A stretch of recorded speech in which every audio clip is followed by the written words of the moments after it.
Well, we're going to 8 o'clock, Eric.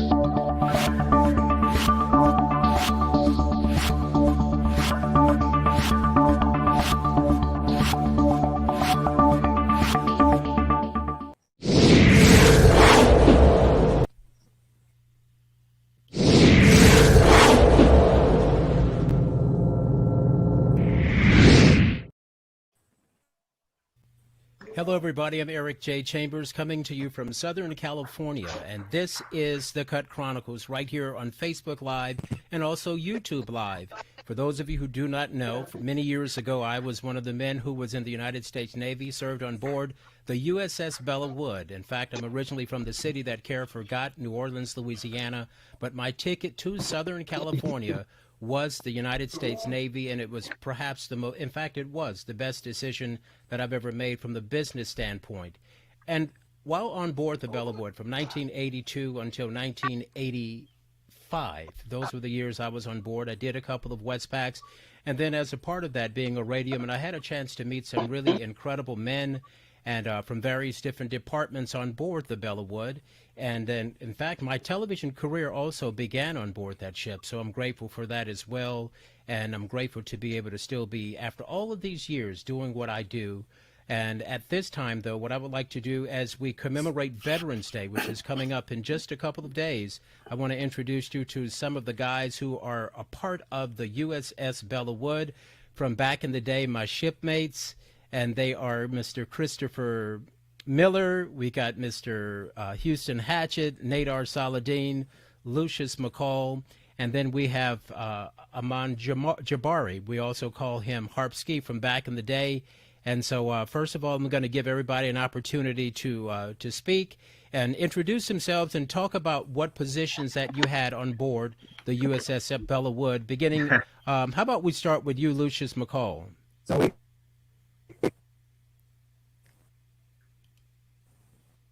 Okay, Lucius?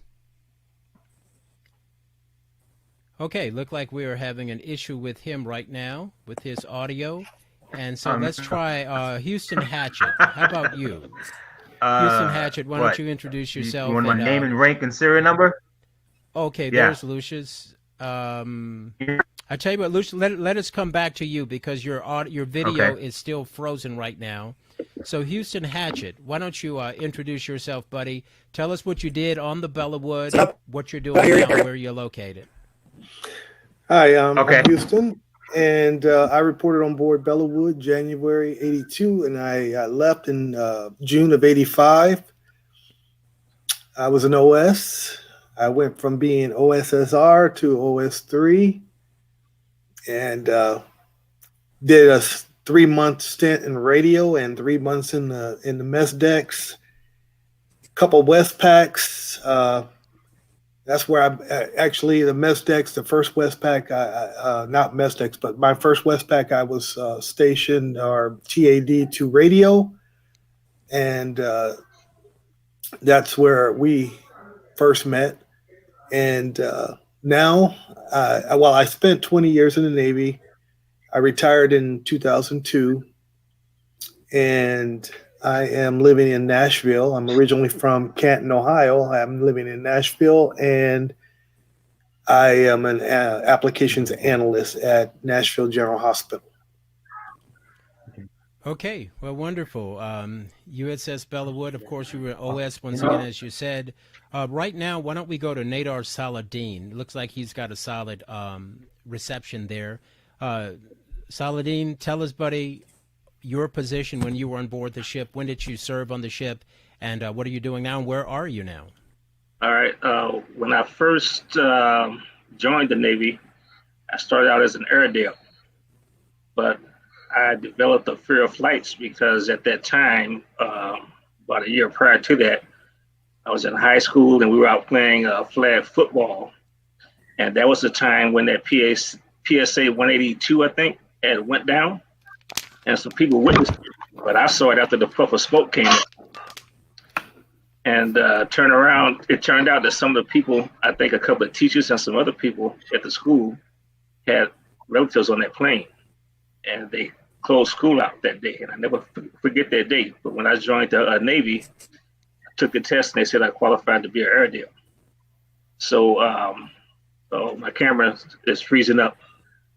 Okay, so I went to aerial school. I didn't do too good on the test. They were about to process me out.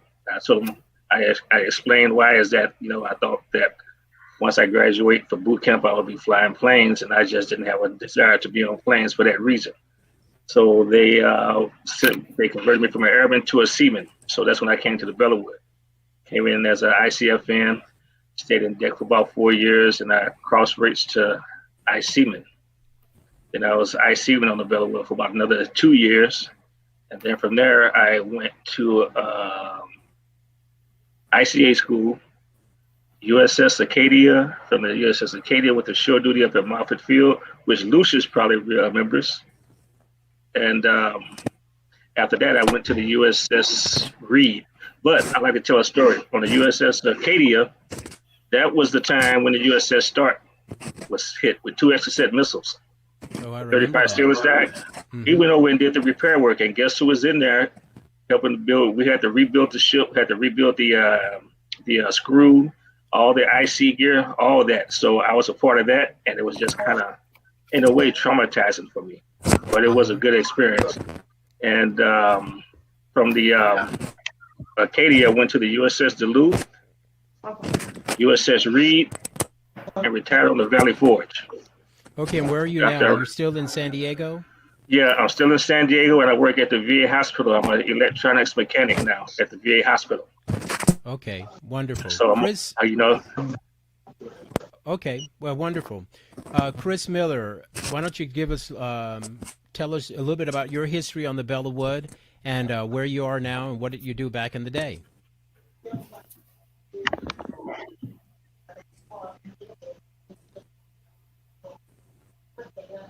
I think we have a delay with Chris, but we'll see.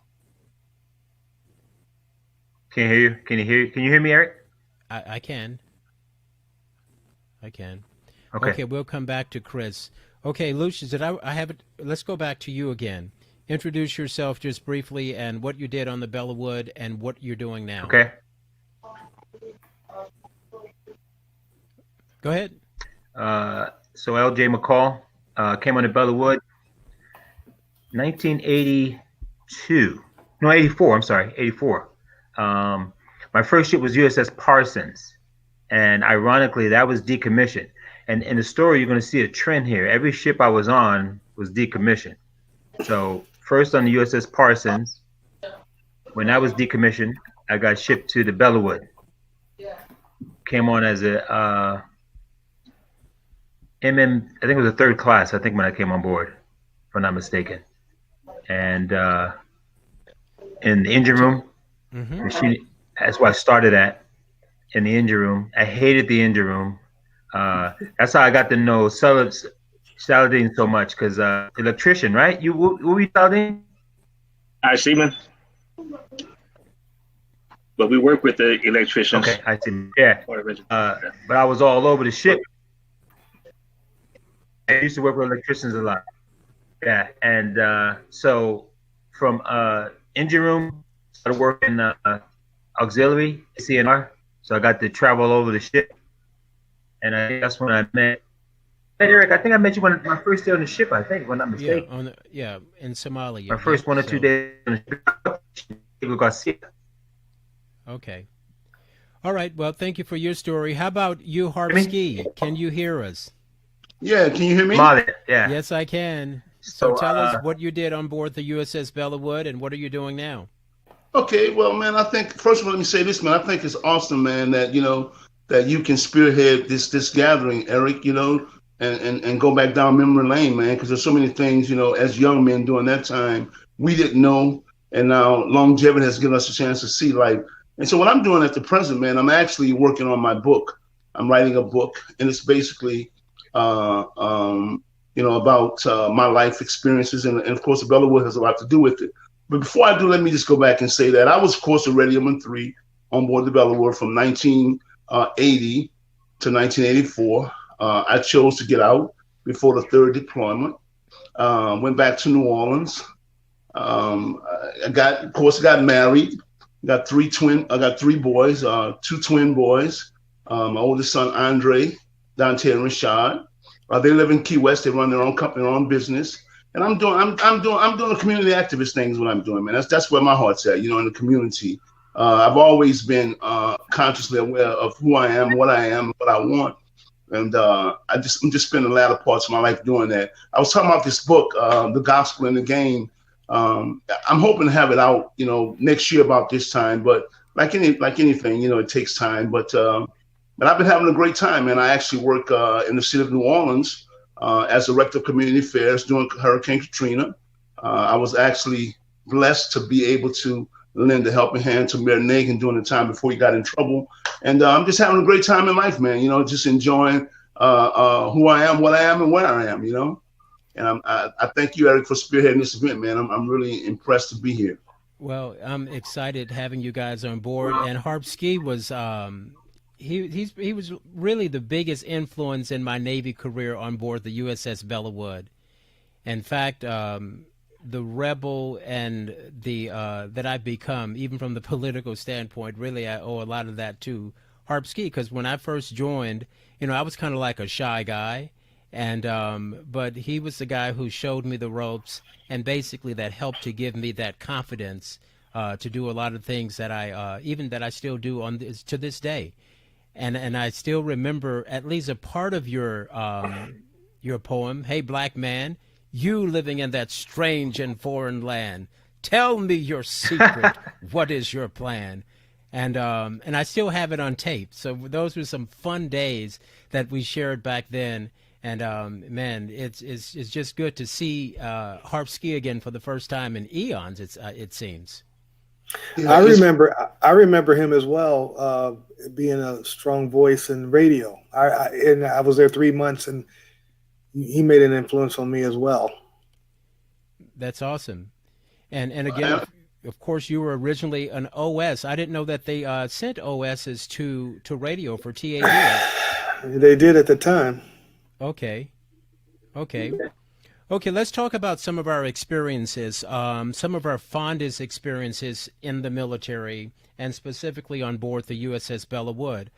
I myself, of course, the travel. I did 2 Westpacks on the Belleau Wood, and going to Australia, to Perth, and then, of course, going to the motherland. I joined the Belleau Wood back on Thanksgiving Day of 1982, and it had made an unscheduled trip to the motherland of Africa and Somalia. And Lou, that's where I first met you. And so, but that's one of my fondest memories. And of course, going to places like the Philippines and Australia and Hong Kong and Singapore, and then hanging out with Harp Ski and a lot of those places was just awesome. Harp Ski, what are some of your favorite and fondest memories of being on the ship? Man, I tell you, I'm trying to find out where to start, First and foremost, I think the most electrifying time for me was when I was on watch that early morning when we got to Bera. And when you walk on one side of the ship, you can see the ocean. But when you turn the corner on the starboard side, I don't know if it was the port or starboard side at that time, but man, I could see the islands of Somalia, and a chill went through my body that I've never felt before. And I think what that was basically was the realization of me being a man of color, touching down in a place that my ancestry was forced from. And to be able to go there and to experience it and see it myself, despite all the good times in the Philippines and Australia, I think that was the most interesting time in my life, to be able to say that I've actually touched down in a place that my ancestry stems from. That was one of my fondest memories of the Navy. That's the way that I felt, because I had flown from Los Angeles to Okinawa, and then I went from Okinawa to like Diego Garcia in the Philippines, those places. But the ship ended up being in Berbera there, and so the night before, I remember listening to my Roots soundtrack, because I was like, man, I'm going home to the motherland. And still to this day, after all these years, 38 years, I still have that audio cassette, and I listen to my Roots soundtrack almost every week. But it brought back just such fond memories, and so I can identify with you. While the other places were places that were filled with fun and the girls and the dance clubs and all of that stuff, but just the historical significance, just like what you were mentioning there with being in the motherland. Man, that was priceless, because I haven't gone back since. Yeah, it's there's a lot of things, man, 40 years could bring on, and I want to be the dead horse, but in order to know who you are, where you are, you need to know something about where you've been, and I have spent these years of my life, man, building up the character, but that would not be possible without the Navy, and having a chance to see those places that a young kid from inner cities of New Orleans may never have seen before. It was has always been awesome experience, and I'm benefiting from it tremendously, being able to, say I've been to various parts of this world, so awesome experience. Okay, Houston, tell us your fondest experiences over there. And I know that you ended up, I think you met your wife abroad, did you? Yeah. Actually, it was after the Belleau Wood. Okay. It was in '88. Okay. And I was actually stationed in the Philippines after the Belleau Wood. Okay, cool. I was How long were you there? A total of 4 years. I was on the Starrett for 3 years. Okay. And then I was at QB for a year right when they closed the base. So I haven't heard that name in a long time. Yeah. QB Point, huh? Yeah.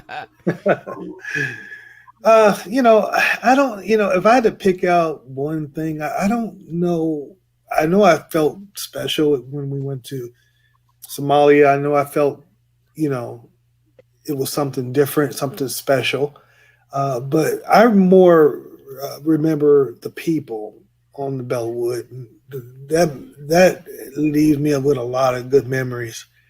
I'm still in touch with a few of them from on Facebook. But I remember Money Mike. I don't know if you remember Money Mike Edgerson. He's from New Orleans. Oh yeah, Big we money. know Money Mike. Me, Money Mike, and Harpsky. All of us are New Orleans guys. TC. We used to run things around there. Hatchet. Yeah, I remember Eric Ross. We called him Malibu at the time. Okay. He was. These were some unique characters, and I said hi. I said hi, happy birthday to Mike, like couple months ago. I think his birthday. Oh, you're connected with him on Facebook? On Facebook, yeah. So if you look at my Facebook friends, you'll find him. What is Mike's last name again? Edgerson. Okay. Yeah. It's all the people. There was a lot of times that at the time I thought was good and fun. Now I think maybe not. I'm a little wiser now, hopefully. And I got. Hey! All of that counts. That's what made us, right? Yeah. It was a lot of unique experiences, but now I just remember the people. To me, that's the most important thing in life is the people you meet, the relationships you make. And then what I found out a lot of times is we don't realize how. A lot of times we don't really realize how, I guess, how wonderful that those occasions are, because too many times we forget to live for the moment. Because I know when I was looking forward to 1986, getting out of the Navy. And but after you look back in retrospect, you realize, that, man, those were some of the most fun days. Again, traveling, those are the relationships, man, that just last for a lifetime. Lucius J. McCall, your fondest experience? I know. Are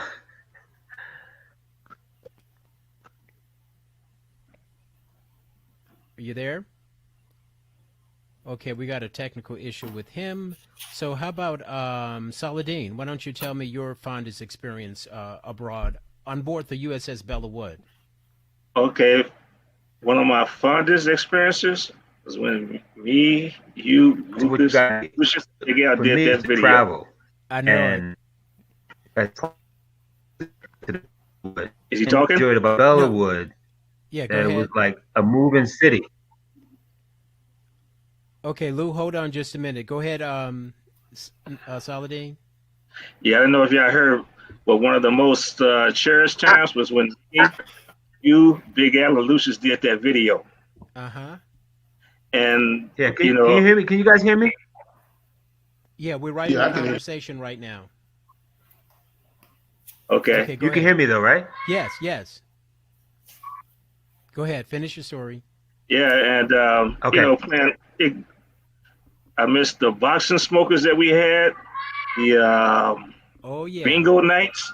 I mean, there were times where the days may have been stressful and could always go to the Berlin and get into a spade game, dominoes, backgammon, and toss some smack and beat people, and we didn't hate each other, but we just talked a bunch of smack. So that was a way to relieve the stress. I could go to bed with a smile on my face if I know I set somebody movie night. Awesome, movie night. And like you said, traveling to those places, going to Africa. Yeah. And then what really started blowing me away was that not only Africa, all around those there, Africa, South Pacific, Latin America, even after I left the Belleau Wood, we had connections with all those cultures. And I met the natives from most of those lands, and they looked just like us, living up in these mountains. That's what really blew me away. I mean, I learned, and so, just to see that stuff firsthand, and here at home, we only read about this stuff in books. Now I can go back and look at a book and say, "No, that's not true," because I was there and I talked to the people. Absolutely, that's the beauty. And I learned from the culture. But that was the beauty of the whole thing. Yeah. The beauty of being on the Belleau Wood is that we were like family, and going to all these ports. It's like every port we went to, it's like the native people had some type of connection to Africa. Mm-hmm. I saw it in Philippines. I met people there. I met people in Thailand. Of course, the Aborigines, and the Aborigines rolled the red carpet out to us. I mean, They like watching exploitation movies that we look at, from back in the 70s. They tell me because that's all they had to look at. But once they found out that you're African American, it's like, man, you their best friend. So I was very grateful that, man, and then to have all the good friends on the wood, it was like it was never a dull moment. We had each other's back, and actually the food on the food itself on the wood was some of the best food I had on any ship. I mean, every person that I ran, yeah. And you remember the handshake and the. Oh yeah. Yeah. Yeah. You give each other dap, and then you double tap, and you knew they were from the wood, right? Yeah. Hey, let me ask something else real quick. Go ahead. Remember I you knew it right away. We had that handshake. Remember we had that handshake. Yep, that's what I was mentioning. Go ahead. Yeah, we had it, and I think the Marines started it, right? We saw them doing it in Australia, I think. I don't know. Because I remember if we went to a club, we had to wait about 5 or 10 minutes. I think it was 5 or 6 brothers. Yeah. We had to wait about 5 or 10 minutes. If it was 10 of them in front of us, we had to wait for them to finish dapping before we could pay our ticket to go in. But it was just amazing just to see it. But what I wanted to say was that, I was trying to Hughes. And Hughes was he didn't call me back, so I hope he's okay. He's down in Huntsville, Alabama, and all the crazy stuff going on with the elections right now and the COVID. But he informed me about his cousin, Baby Hughes. Y'all remember Baby Hughes? I know Lucius, you probably remember him. But he told me that he passed away from a drug overdose here in San Diego. I didn't. Oh, wow. All this time I thought he was alive. I know Baby Hughes. Yeah. Huh? Wow.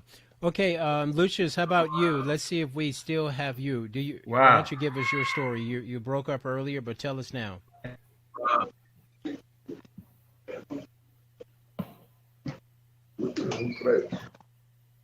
Lucius? Okay, which one? Which question? I was asking you to tell us some of your fondest memories. Can you hear me? Yes.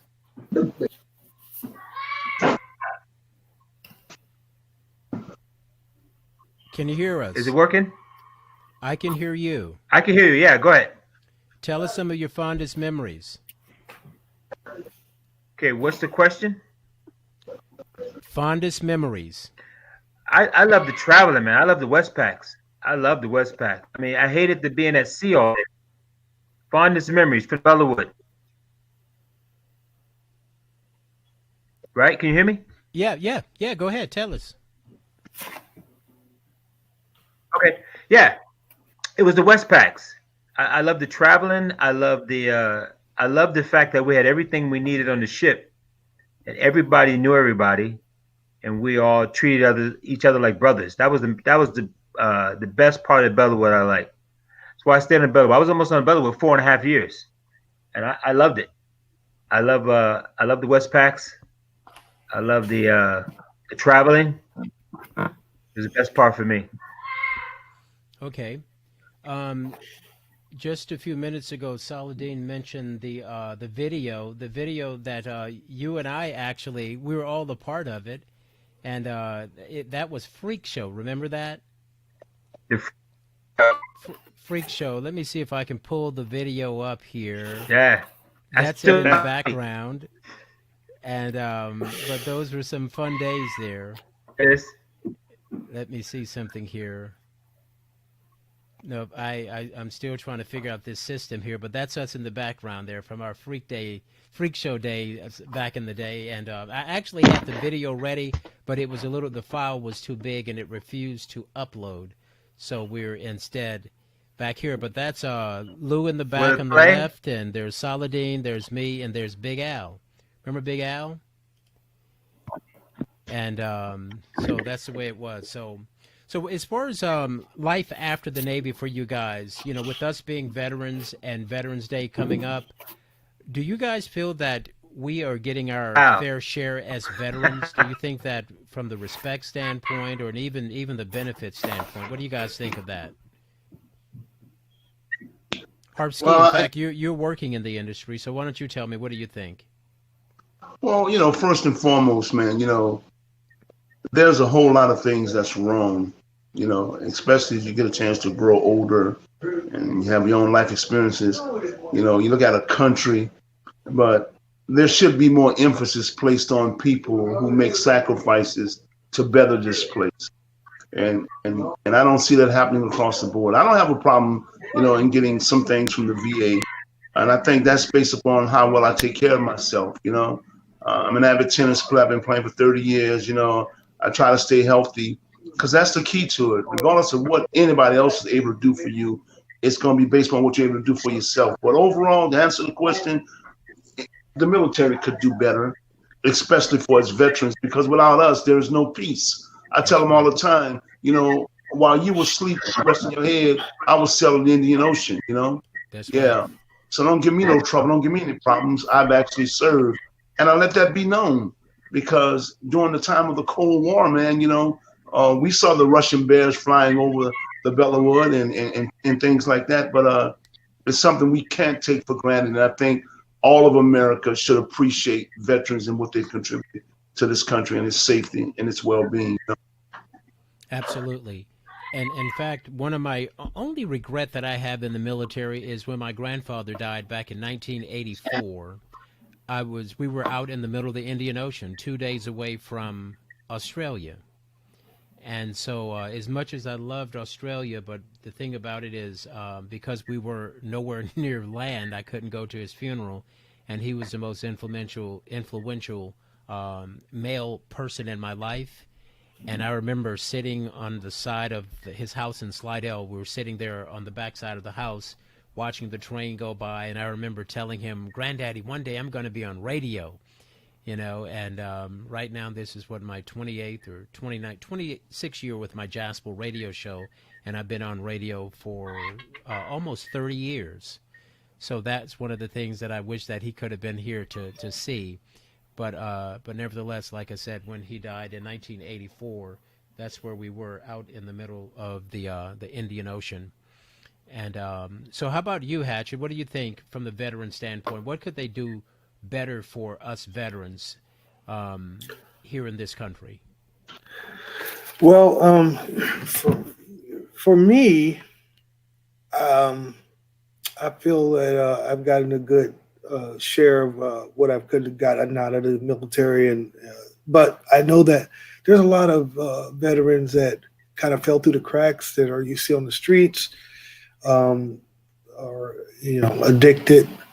I think that we should make a greater effort to try to help them. I don't think that a veteran, unless they want to be, and I don't see any reason why anybody would want to be on the streets, but I think that they should give some kind of special preference to get veterans back on their feet. I know there's programs out there, but I think that a better effort could be made. Okay, well, I agree with that as well. I agree with it. And you have a lot of veterans out there who are still fighting years later to try to get their percentages as far as the disability is concerned. And it seems like, there should be a better way to expedite that stuff and not wait until people die. And sometimes really, in fact, to be quite honest, I think that we have better benefits, especially at Veterans Day and Memorial Day with restaurants and stores than we do from the VA itself. A lot of times, and but there's a lot of benefits available. But the thing about it, I don't think they do a very good job of broadcasting it to the people. You got to get really deep inside of there to find out that you have this and that. One thing in particular, like for instance, education. I myself, I went back to school last January. I'm a student at Fullerton College here in Orange County. And the GI Bill that some of the people had before me and after me was far greater than that VEAP program that I came in under. That was for the birds. That was nothing. That was like, you put in $1, we'll put in $1. Meanwhile, you got other people, and then even the post 9/11, where those guys are getting paid to go to school, as where the one that I had, it's minuscule. It's really an insult. And I don't understand how they, created that dynamic, one to be so good, one to be so bad. But that's one that I would look like, especially with the new administration, I think I'm going to have to write some people and tell them they need to stop discriminating against those of us who served at a specific time in comparison to the other veterans. We're all veterans, regardless of the times in which you served. So, Saladin, how about you, my man? Your thoughts on the VA? Thing that really hit home with me is that, I think, the needs of the veterans need to be looked at more vigorously. And I would say with the disability. And I'm fighting for mine. And I'll tell you a story about me. A lot of the reason that I have the conditions that I have, even with the depression I've been diagnosed as, started with my experience on the USS Start. And listening to the stories of those guys who lost their buddies. They had to get the bodies out there. We had to work in areas where you could still smell where the bodies were. Okay, and I could not sleep. Anytime we went to the Gulf, I could not sleep for a night without keeping one ear open, one eye open, being ready to go to general quarters at any time. That's how it affected me. And when I was on the USS Reed, we pulled into Kuwait. And we were there for about a week. And the day that we pulled out, that night, 2 o'clock in the morning is when the Iraqis had invaded Kuwait. And I was asleep. We went to general quarters, had inbound aircraft. We thought the ship was going to get hit. And I thought, I'm reliving what the Start went through. I was the same from that day on as far as being able to get a normal 8 hours sleep. Here I am with sleep apnea. I have insomnia. They say I have undiagnosed depression, which is crap. I know it's PTSD. My other friends got PTSD. And a lot of them don't look like they have any issues. But the thing is that even though I've been out since 2001, almost 20 years, that's another 20 years.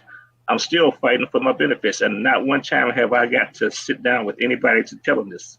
The stuff that I'm telling you guys, I haven't got the chance to sit down and talk with a psychiatrist about this. Because when they talk to us, first thing that they're going to do is they want to go back to your childhood experiences. They want to focus on your family relationships. They want to focus on your neighborhood instead of focusing on your experiences that you're trying to bring out that you experienced in the military. That's the sad part. Mm-hmm. Are you rated at all right now? Right now, I'm at 80%. First, I was rated at 90%. I have sinusitis, where about 90% of my sinus gets clogged up a lot. It's hard to breathe, and they'll bring that up. They'll take that down, and it's just like a roller coaster ride. And That's why a lot of people get frustrated and they walk away. But that's when you need to be the strongest and to go in and fight, because that's what it is. You have to roll up your sleeves and fight and get a representative. Don't go alone, because it's like they'll eat us up. There's certain things that I found out that when guys go in, they have a right to bring their wife in with them, to bring a binder so that she can write down what goes on, because she's a witness. If you don't do that, no matter what goes on behind closed doors, if the doctor's 100% wrong, it's going to be that doctor or nurse's word against yours. Bring your wife. Well, it seems like it's always an uphill battle. I got out of the Navy in 1986. In 1986, I got out, and I got out on a medical discharge, ironically. But it took me until 2019, last year, to finally get 20%.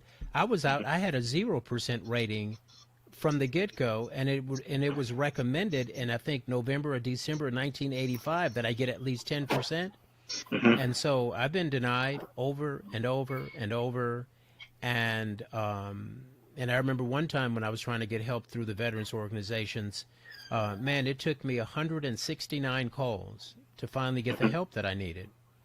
You know, this was with housing and stuff. And so it's amazing to me, fellas, how here during Veterans Day, at Veterans Time and Memorial Time, they love us as veterans, quote unquote. But after that, you're like, you have to fend for yourself because of the fact that it's like, okay, you're old news. We love you those 2 times a year, you know, mainly Veterans Day, and then some for, say, for instance, for Memorial Day. But that's the thing that I'm prayerful with the Biden administration. We can get somebody that cares about veterans and, you know, because we're the ones who have sacrificed a lot, and people are still sacrificing. And unfortunately, there's a lot of people who will not come back from overseas and alive. And so those are the things that we must, you know, make sure that the people realize that, you know, these long waits, it's almost as if they're waiting for people to die. You know, with all the bureaucracy that they put you through. Because when President Obama was in office, I think it was under his administration where they did away with a lot of the paperwork so that you didn't have to go through stacks and stacks of that foolishness. And they tried to streamline it and make it better. But it's still going to, you know, it's still an uphill fight. And prayerfully we'll be able to get that rectified. Lucius, you have any thoughts? I haven't had any problems. I haven't really needed to use the VA, but as far as using the benefits for my daughter in school and getting ready to use it for my son, all that went well. But I haven't really used the VA for much other than that. Okay. Well, one of the things that I do, I use it especially when it comes to going to like the VA hospital here in Long Beach. I go, you know, for my checkups here in Orange County and Anaheim. So places like that, it's been good. But as far as some of the other places where you have to, you know, especially when it comes to the financial standpoint of getting people what they need, it's a bit difficult at times. So we're going to wrap things up in just a few minutes here. Next question to you guys. Any more thoughts? Any more thoughts on, in fact, tell me what it is that inspired you to raise your hand and say, I do. Because I was a student at Southern University in Baton Rouge, and when I was there in 1980, I remember seeing one of my friends, Bruce Glover. He was in the Navy ROTC, and I was like, man, I'll never join the Navy. And then I went to Southern University in New Orleans, and I became I was in the Army ROTC, and so many times I've forgotten that, but I was in the Army ROTC. That's when I joined the Navy, when I was actually in the Army ROTC. But after I couldn't afford to go back to school, and another buddy named Everett, who was in the Marine Corps, was writing me from Panama and other places, talking about how much fun and all the girls he was meeting, and just the experience of meeting people away from home. And that's when I finally decided. And then a friend of mine named Marcia, she joined from Slidell. And then after that, I was like, okay, if she's going, I can go. And it was the best decision for me. And so that was in January of 1982. I go home every year. I've only missed one calendar year going back to Louisiana since in the 38 years or so that I've been out here. But nevertheless, you know, what inspired me again was to be able to finally come here to Hollywood. That's what I wanted to do. I wanted to come here and get a chance to interview some of the people. Like behind me, you see there's Morgan Freeman and Eddie Murphy, Taraji, Destiny's Child, Shaq. And then on the other side there, Sister Rosa Parks, Don Cornelius, who was right there from Soul Train. He was my, one of the people that I aspired to be like. And the Navy ended up being my ticket to Hollywood. And so I'm grateful for that. So, Houston, let's begin with you. What is it that inspired you to serve the nation? Well, I joined because I just wanted to get out of Canton, Ohio. I saw it as a way to get out of a small Home of the Hall of Fame there, huh? Yeah, the Hall of NFL? Fame is there. Yeah, you're right. And by the way, my high school it's right next to the Hall of Fame, actually. But at the time, I just wanted to get out of that small town and see. I guess the Navy, they sold it well when they talk about seeing the world, and that's what I wanted to do. And I didn't know that I wanted to see the world without being on a boat all the time. But at the time, it was a way out, and I took it, and it gave me some opportunities along the way. And so I can't complain. I came out better for it. So I'm grateful for that. How about you, Harpski? I know you were a great baseball player in New Orleans back in high school, and could have gone pro probably, but you decided to serve the military. What was it that inspired you? Well, yeah, circumstances, man, consequences and circumstances. When you are, and I don't want to be the dead horse, but growing up in any inner city, coming from my background, I had the whole world ahead of me, and I was able to make constructive and good decisions. And when I realized that baseball was going to be a long, hard road without any support, and I had just lost my sister, who was murdered, I decided that I could be something in this world. And I'm just so glad that I finished high school and had all my stuff in order in terms of qualifying. But I remember saying that, I'm going to do something with my life, and I'll never forget going to the recruiter's office. And, I've been anti since I've been born, and yeah. And I'm a die rebel with a cause, but I remember going to the recruiter's office, and I told my man straight up, I say, my friend, I say, I need to join the military. This is my second time around, and I'm serious this time. I say, but there's two things I don't want to do. And if you could help me here, you got your good soldier, your good sailor. I said, I don't want to do no shooting and no cooking. You follow me? If you got anything that pertains to shooting and cooking, you don't have me. And I was able to, and I didn't even get a guaranteed A school, but I was blessed along the way, man. But what inspired me to join was I had an option. Because my environment, my direct environment that I hadn't been brought up to conquer was going to conquer me. And to go to school and to have someone to get me into position to at least qualify. And the Navy was an excellent choice. And I'd do it all over again if I had to, and I'll do the same way when it comes to getting out as well. Yeah, I do the same thing when it comes to EOS Day. I get out as well. Nothing changed about that. Yeah. Because the real reality is there's so much life, man. Yeah. Ain't no retiring. I remember quite well the level of dictatorship that I had to digest, and it was tapping into the human freedom that I was supposed to have from my creation, and it was a battle. But the Navy was an awesome choice, man.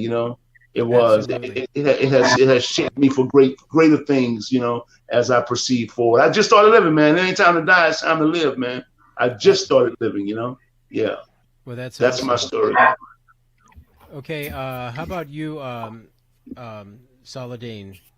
What was it that inspired you to join? In retrospect, when I think about it, I'd be thinking that I feel God had a hand in this. And the reason why I say this is because when I was young and in middle school, I was always fascinated with water and fish. Any place I would drive to with my relatives, if it was a big lake in a town or state, I'd be fascinated when I just see the water. When I came to California, I was just fascinated to see all this water. And when I was in high school, the neighborhood I lived in, it was all Navy. So most of my friends, when they graduated from high school, they joined the Navy. So I just followed suit. That was the thing to do. I had a neighbor. I was good friends with his kids, and he was a retired chief. He was the main one that kept influencing me to join the Navy. Mm-hmm. And I found out that a lot of things that I was inquisitive about since first grade, I found answers when I traveled. I think God was motivating. Okay, if you want answers, you got to travel to those places to find out, and that's what happened. And I'll tell you another strange story is that when I came back, I ran into a buddy of mine from boot camp, and we was going through my pictures, and I was telling him why I had joined the Navy. He told me how, why he joined, and it was one picture that he stopped and looked at. He said, "Man, look at this," and I said, "What?" Well, it was a picture when I was like about 10 years old when I first came to California, and I'm on the beach. I'm here, and I got my arms crossed, and I'm staring at this ship. And he said that projected your future. And the more and more I look at that, I said that couldn't have been nobody but God. Here I am, a 10-year-old kid staring at the ship. And I was always fascinated with water and looking at ships.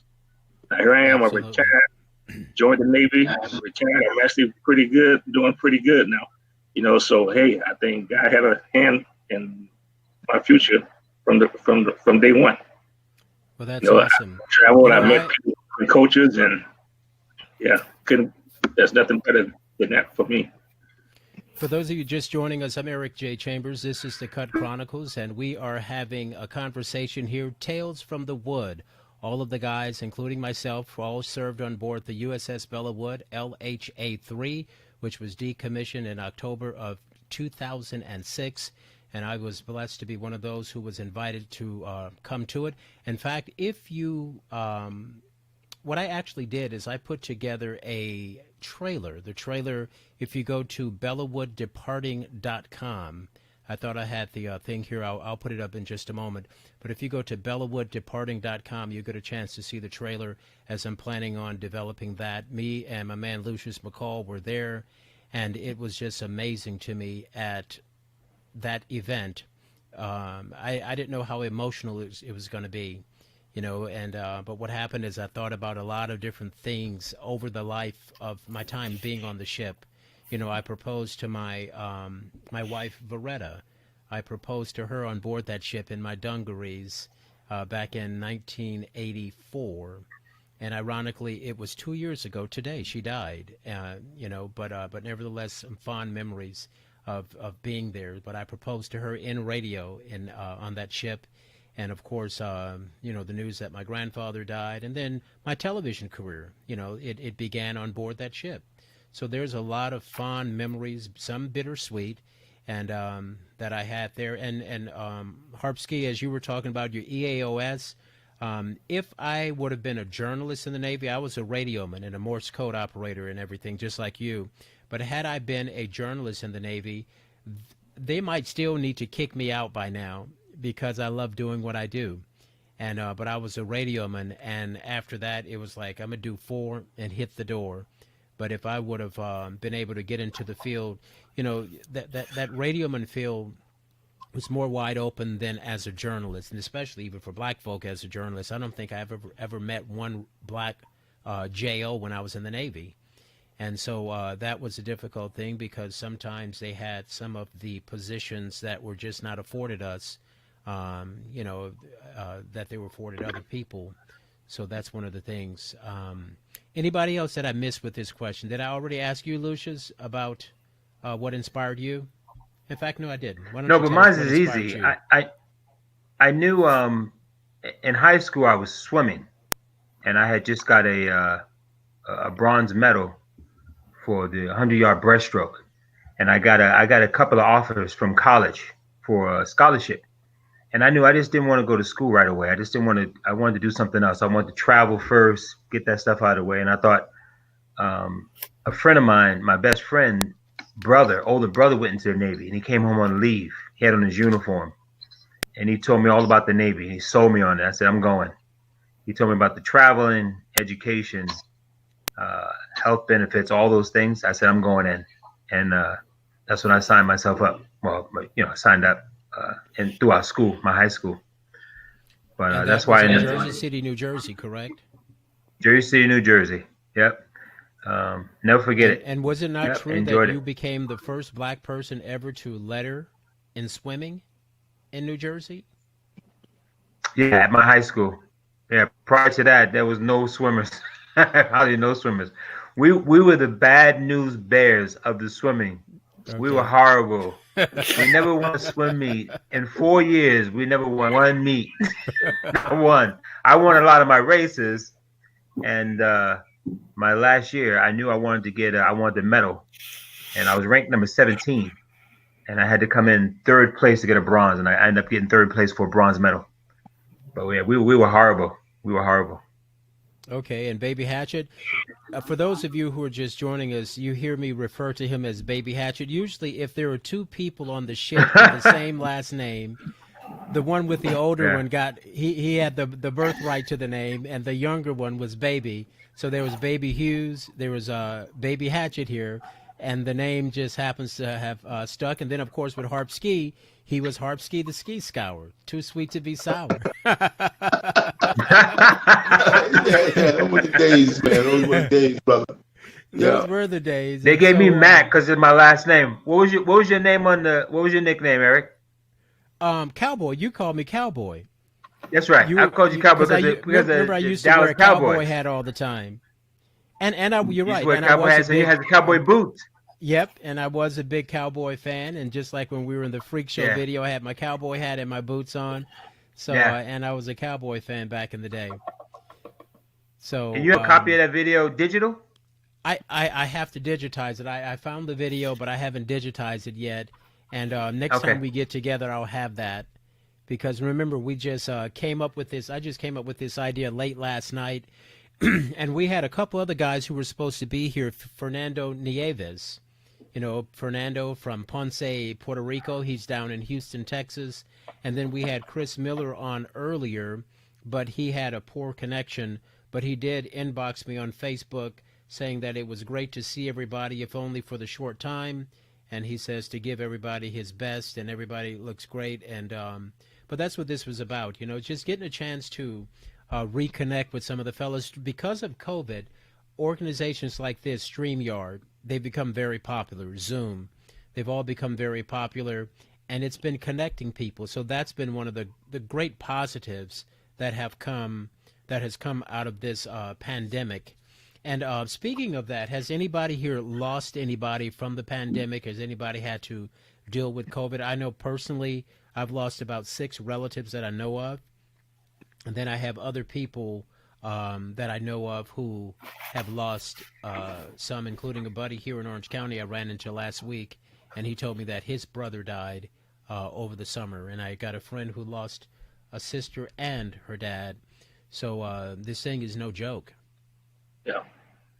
I lost I lost my grandmother, and from the descriptions I got from my cousin, it sounds like she had COVID, because what happened, her lungs were collapsing. She couldn't eat food because it would go down her windpipe, and they wouldn't let my cousin in to see her.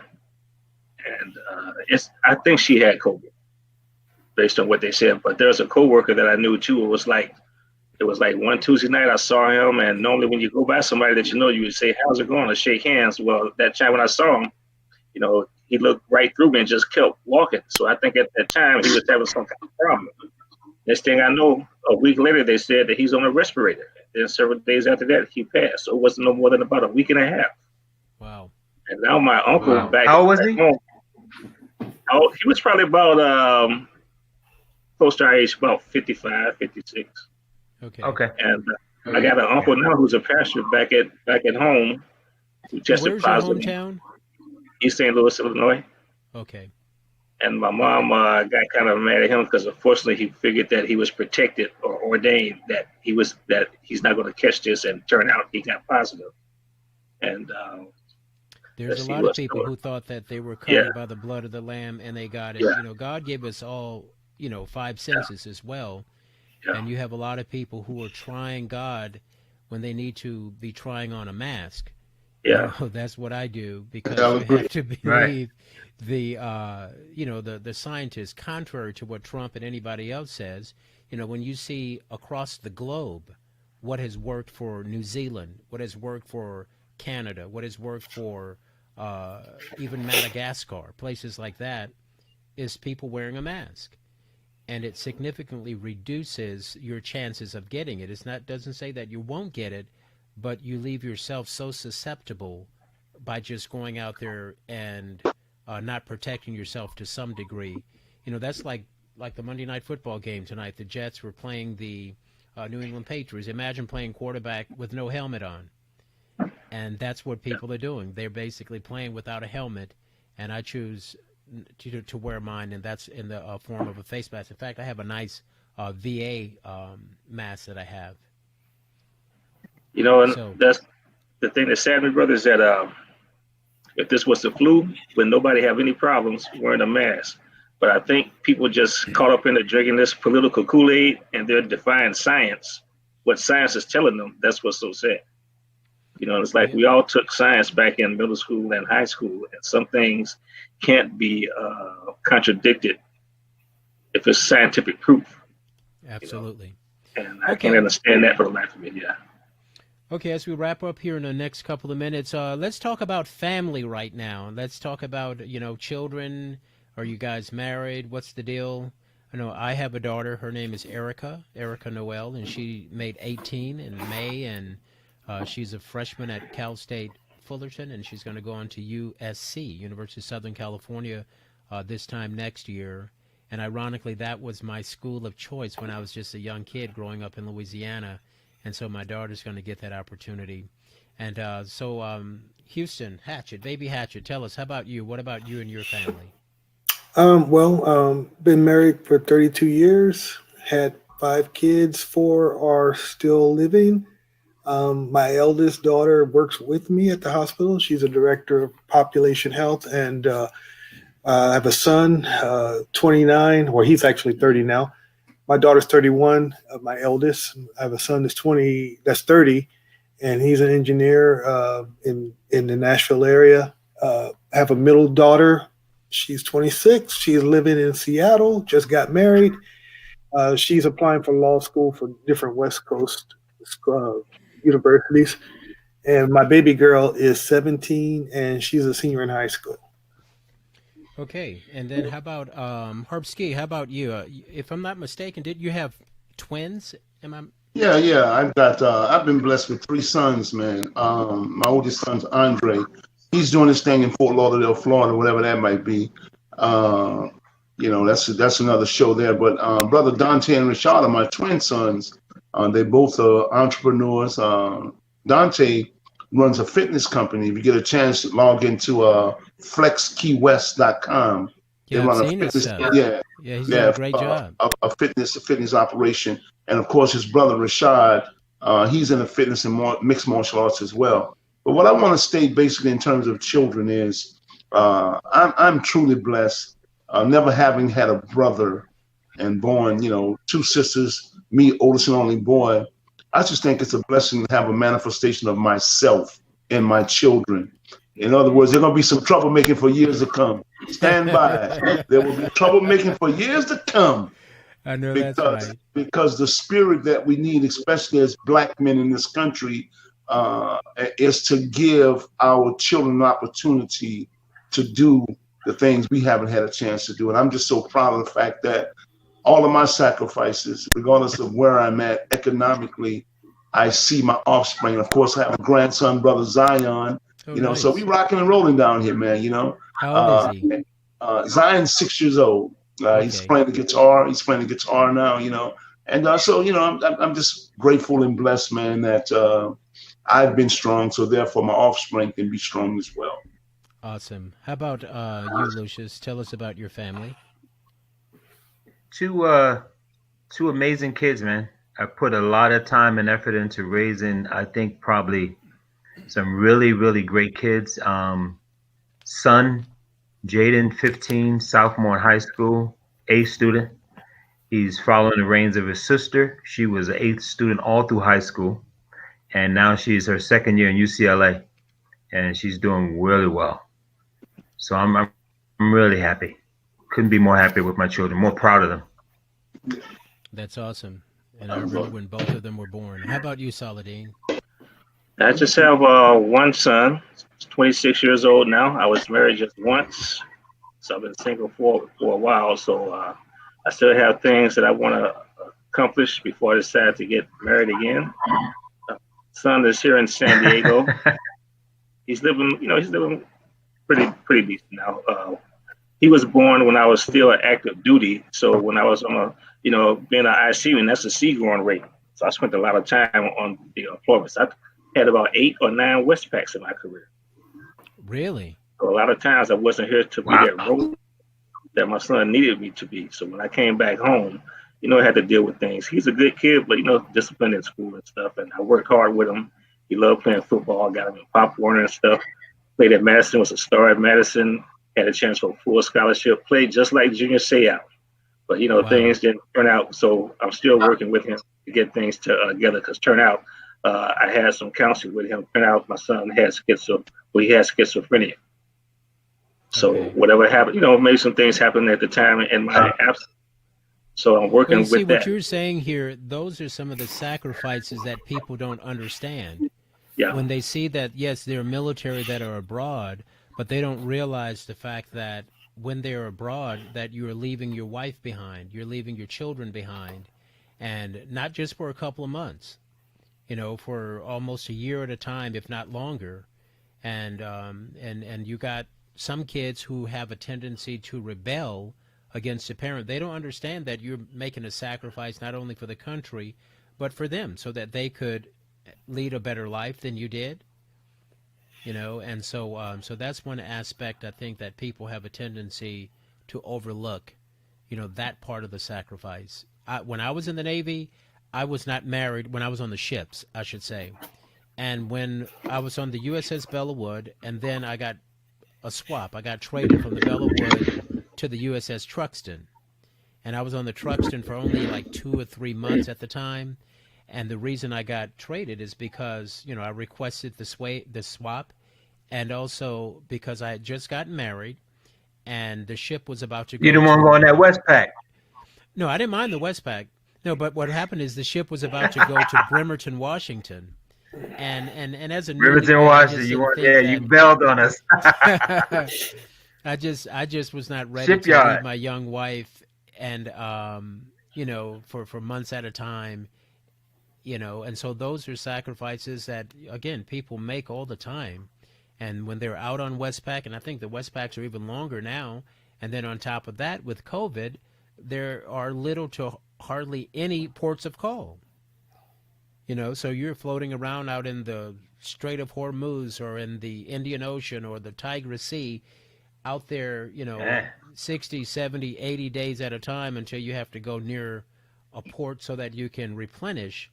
But as far as liberty calls and all of that stuff, right now is not a fun time to be in the Navy because of COVID. You saw what happened on the USS Roosevelt, where you had so many people, including the commanding officer, who contracted COVID. And that could have been a disaster of magnanimous proportions, which I thought it was going to be. But fortunately, they were able to isolate the people and nip it in the bud. So, okay, fellas, I think that's going to do it for us. It's 8:39 here on the West Coast, and I know that some of you are on the East Coast, the Central Time Zone. It's a little bit different. But I appreciate everybody being a part of this, and it was just great having this Belleau Wood family reunion, Tales from the Wood. And it's just like we're sitting up there in the maybe in the well decks on the flight deck, just having a good time. In fact, those were some fun times. Remember, we had what they call it Steel Beach on our flight deck when we'd have those picnics up there. Yeah. And man, I would give anything just for an opportunity to go out on a float. It seems like there was something special about being underway on a Sunday. It always seems so peaceful and so serene. Right. And I would love to do something like that, even for a couple of weeks, just to write. And once this COVID thing is over, I'm hopeful of going on a cruise, because I went on a cruise about 4 years ago to the Bahamas. That was the first time I've been on a ship since the Belleau Wood. And I was like, man, I've forgotten about this. This was all right. I was a keynote speaker with my book, Dining with the Ancestors, at a genealogy conference, and it reminded me of those days. It was some fun days.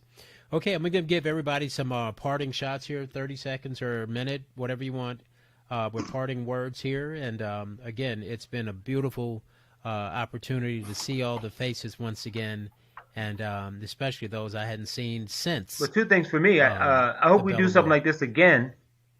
And also, Saladin, give me your information. I'm right in Temecula. I'm like 35 miles north of you. Okay, so yeah, I look you up on Facebook, and real quick, let me add. There's still some people here in San Diego, and a couple. I'm pretty sure that I know you remember Rome. I ran into him at the. I ran Oh into a yeah, I lot of know people. Rome. Rome, there's a Filipino brother here that works at the VA hospital. He was in the ACNR shop. I think he knows you. I don't know if you remember Chili, Gunner's mate, the light skinned brother. He's here. My BM1 Perry, he was a master. Well, he was a first class on the wood. He's here. I keep running into a lot of people. So from now on, when I see them, I'm going to exchange information to let them know that this is the kind of thing that's going on right now. So I pretty much see this growing. Yeah, we could do this, and then one of the things that I did is I put the information on the various different Belleau Wood Facebook pages, and everything, just to share it with other people. So Houston, how about you? Why don't you give us some parting words?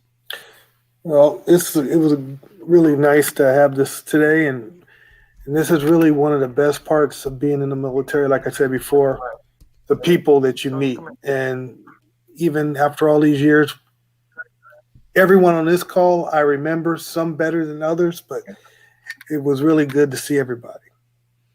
Awesome. Well, I know seeing you on many occasions in OS, and of course we hung out. We did the PI together, and then of course me and Lou, right. Me and Lou, I've got more pictures with Lou, and then a few with Harpski, but me and Lou were, best buddies then and still to this day. And it's amazing, again, the relationships and the friendships that you don't think about it back then, but a lot of them, are for life. I got another buddy named Derek. Derek Zinnerman, he's in Mobile, Birmingham, but he and I met in boot camp, and we're still, best of buddies from boot camp in March of 1982 up until now. And so these are the relationships, man. We're part of the largest fraternity in the world. You got all the alphas and the kappas and all those. That's wonderful, but there's nothing like the military fraternity, and then specifically, from your ship, because that's where, we all learn to become men. Parting words from you, Harpski. We were forced to be together. We had to spend a lot of time together. Yeah, man. I'd like to say in closing. I'd like to say in closing that this game of life is not how you start, but it's how you finish. And I love the fact that I was raised in Nazareth. I understand poverty, I understand heartache, I understand turmoil, and I'm dedicating my life to make somebody else's life better.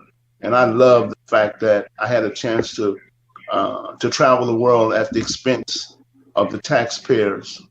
And I hope that everyone, that's in the presence now, man, continue to stay strong, stay healthy, take care of your families, and remember one thing, man. We're just starting to live. There's been some obstacles we've overcome in this world, and I'm gonna hop on it. I'm gonna beat this horse till it's dead. Being a man of color is an awesome opportunity. It's an awesome opportunity. And the key to this game is a togetherness. But tonight was awesome, and I'm glad I took the time to chime in. But you guys stay on the lookout. It's going to be a very powerful publication, man. The gospel and the game.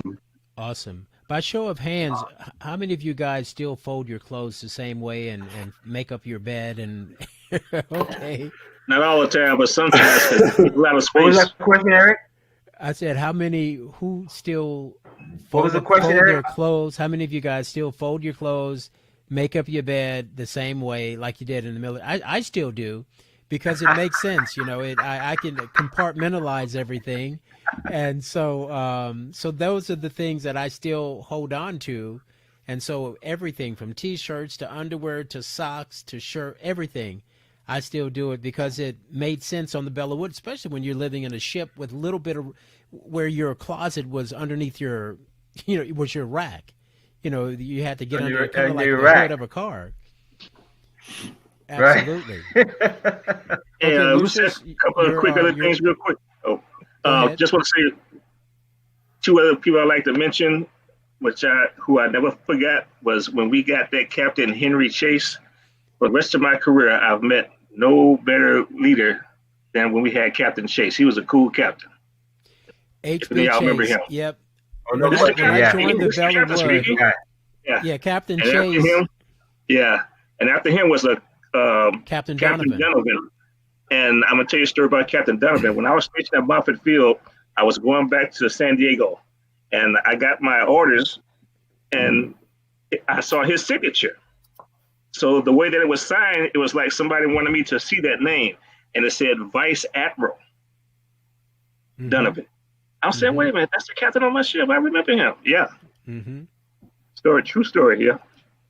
Yeah. I think he was I think he was officer in charge of personal records or something like that. Where will our orders come from? And Captain Donovan, I remember he signed his name in a way that he wanted me to see it. Yeah. He died in 2014, and ironically, I wrote him a letter. Actually, what I did, I wrote the letter, but I dictated it on CD. And I recently found the letter. It was on my computer. And but Captain Donovan, that was my guy. Because when I was working in radio, man, there were times in which they didn't treat me as well as they should have been. And I kind of felt like I was a derelict of the division at times. But one day, Captain came into radio, and me and him were talking, and the other guys were smoking and coking and joking in the chief's office, right? And when they came out, somebody told them the captain was in radio, and they came out, and there I was laughing and joking with the captain. And they were just shocked. But I had a great rapport with him. And I told him that I aspired to do what I'm doing now, to be a journalist. And I remember him telling me at one point he would introduce me to a black captain friend of his. And he was going to, so that I can interview him and talk about his journey in the Navy. It never happened, but just the idea. In fact, one of the video that I plan to play tonight, it had a picture of Captain Donovan on it. And so it's interesting that you mentioned that. But when I got on the ship, it was H.B. Chase, the captain, and then Captain Donovan. And ironically, when I became a reporter at Channel 10 in San Diego, the very first report I ever did I think it was in May of 1992, and it was a report on the Belleau Wood, and it was for some kind of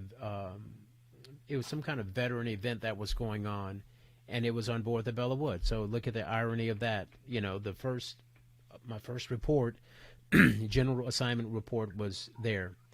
So hey, go ahead. I was just thinking, there was a made-for-TV movie too that came out. And it was based on that incident that happened in Japan when the Belleau Wood went to Japan. They changed the ports. Okay. And it was about a guy who was on the ship, and he was gay, but he was murdered at a park in Yokosuka, I think it was. And there was a made-for-TV movie that came out shortly after I left the Belleau Wood. I remember that. Okay. Yeah. Well, we have some fond memories, and so again, everybody, thank you guys so much for joining us. In fact, if you would like to see the trailer that I mentioned, go to this website, BellowwoodDeparting.com. That's BellowwoodDeparting.com. Or what you could also do is just do a search on YouTube, and you'll see it on there. You'll see me and Lou, because we were there at the decommissioning of the ship. And again, it was very emotional to see the ship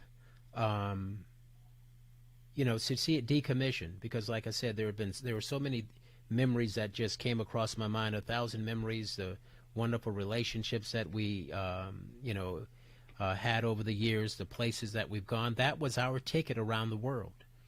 That was our ride. And so I'm forever grateful. And a couple of weeks after the decommissioning, I drove back to San Diego, and I recorded. I'm the only one who has this exclusive video of them towing the Belleau Wood out of port. And they ended up scuttling it, sinking it somewhere off the coast of Hawaii, where it is now like a coral reef. But just the idea that they did that was, it was kind of emotional again, because you never know. During those days when you're on it, it seems like you're hating life and you can't wait to get out of Dodge. But can't wait to get off. I know it. You can't wait. But when you have time to look back and reflect and retrospect, you find out that those were some of your best days. This is my mask I was telling you guys about.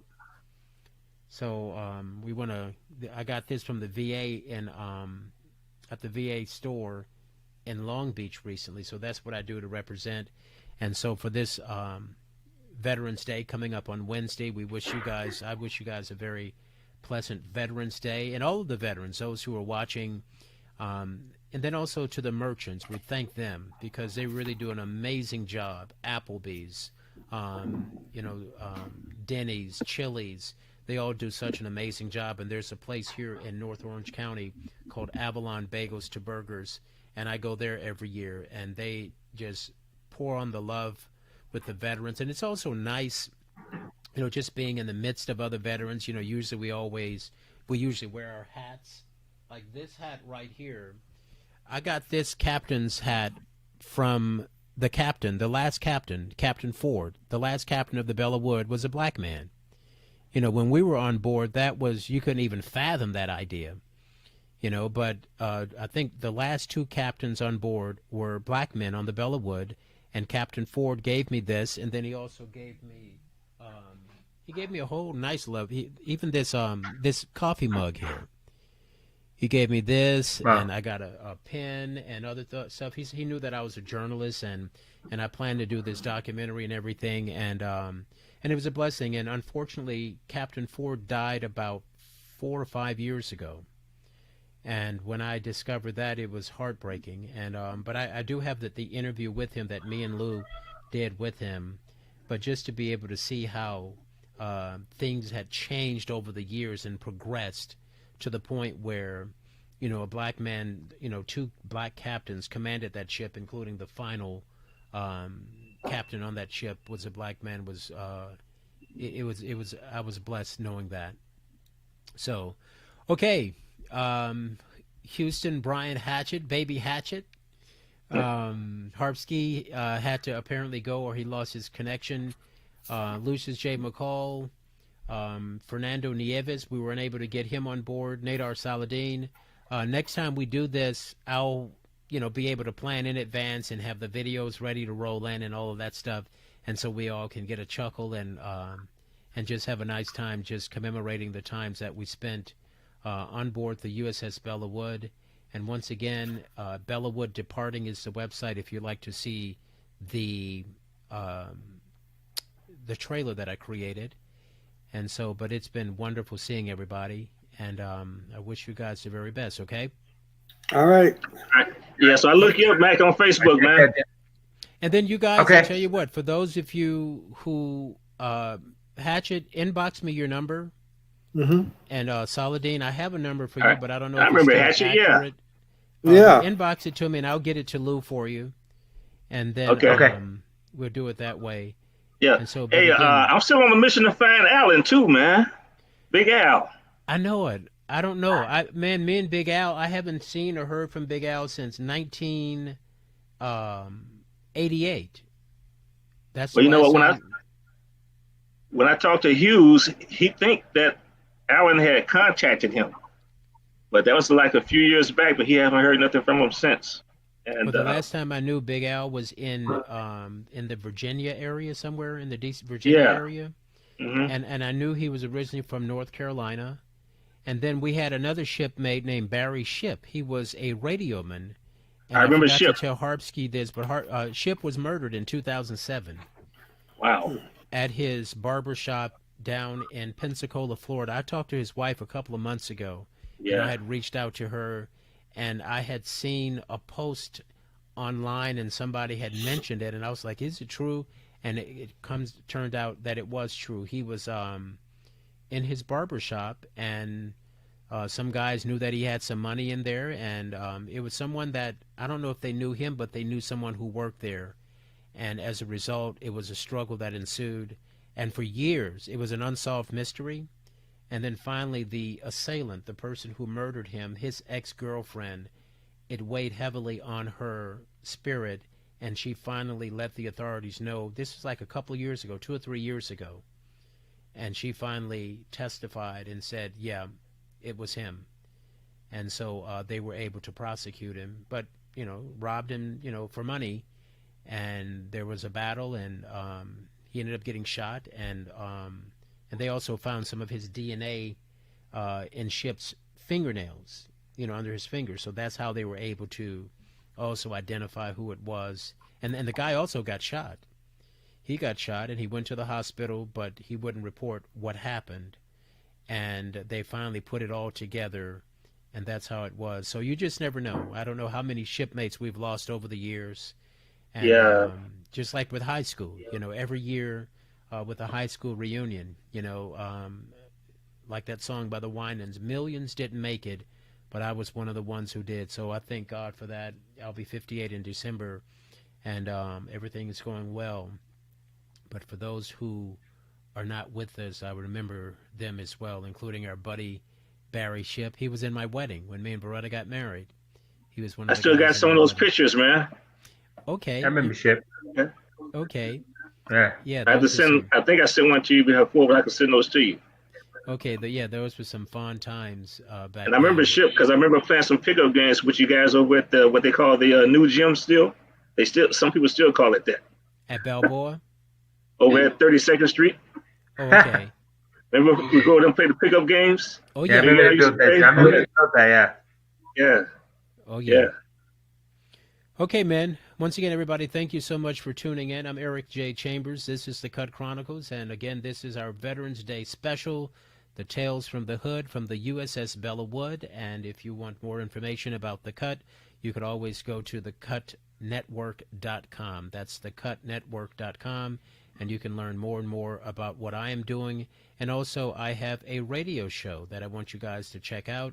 And it is called The Jasper with Eric J. And there is the information. It airs every Sunday morning, 8 a.m. Pacific Standard Time, KIFM Radio.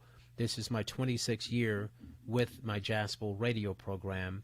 So I've been blessed to be able to, continue to pursue the dreams and everything that I aspire to do. And then also we would love it if you would subscribe to our YouTube channel, YouTube.com/Eric J. Chambers. So we're doing a little housekeeping here. And then also if you would like to check out some of my previous episodes of the radio show, you can go to thejaspel.com and you can hear yesterday's show and other shows, including an interview with Beyonce and Destiny's Child that I have there in the archives as well.